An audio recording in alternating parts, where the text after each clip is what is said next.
तो hello guys, मेरा नाम है रेहान और आप देख रहे हैं रेहान टेक। सो गाइस, ये है एमआई का Xiaomi 12 Pro जो तकरीबन 40,000 का मिलता है और फ़ोन भी बहुत अच्छा है। तो अभी इसमें क्या है, जो इन डिस्प्ले फिंगरप्रिंट है उसका एनिमेशन कैसे लगाना मैं आपको दिखा देता हूँ।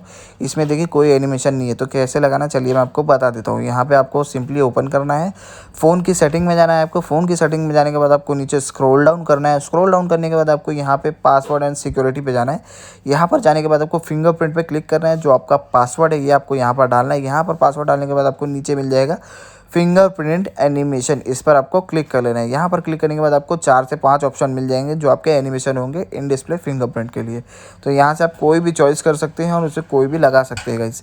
देखिए गाइस, यहाँ पे सिर्फ चार ही है, लेकिन अगर आप एक्स्ट्रा लगाना चाहते हैं तो आपको प्ले स्टोर से ऐप डाउनलोड करना होगा। तो मैंने ये नॉर्मली लगा लिया है, ये देखिए। अभी मैं आपको दिखा देता हूँ। ये देखिए इस तरीके का एनिमेशन आएगा। So thank for watching my video guys, please like and subscribe. Thank you.